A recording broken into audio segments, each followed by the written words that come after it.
Hello बच्चों, let's read the question first. Question says that a 1 meter long massless string fixed with wall is pulled horizontally by applying force of 10 Newton.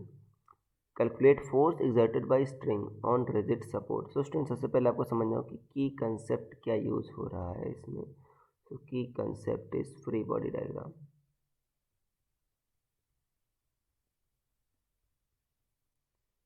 Free body diagram. Free body diagram में क्या होता है बच्चों, body को हम बाकी सारे body से अलग मानते हैं और उस पर लगने वाले फोर्सेस को बच्चों हम एरो से दिखाते हैं. अब यहाँ पर देखो बच्चों क्या होता है कि कह रहा है 1 मीटर की रॉड है आपके पास.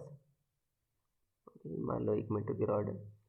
अब यहाँ पर इसको 10 न्यूटन के फोर्स से आप खींच रहे हो हॉरिजॉन्टल डायरेक्शन में, और कह रहा है कि force exerted by string on rigid support.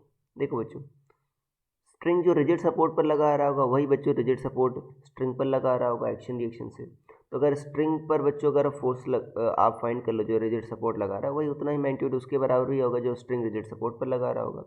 तो मैं स्ट्रिंग की एवीडी बना लेता हूँ बच्चों. देखो मान लो 10 न्यूटन बच्चों आपका इधर लग रहा है और रिजिड सपोर्ट जो है वो स्ट्रिंग पर लगा रहा है टी मान लो.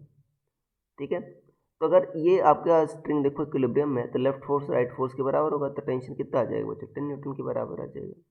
मतलब आपका स्ट्रिंग रिजिड सपोर्ट पर इतना लगा रहा है. ठीक है ना.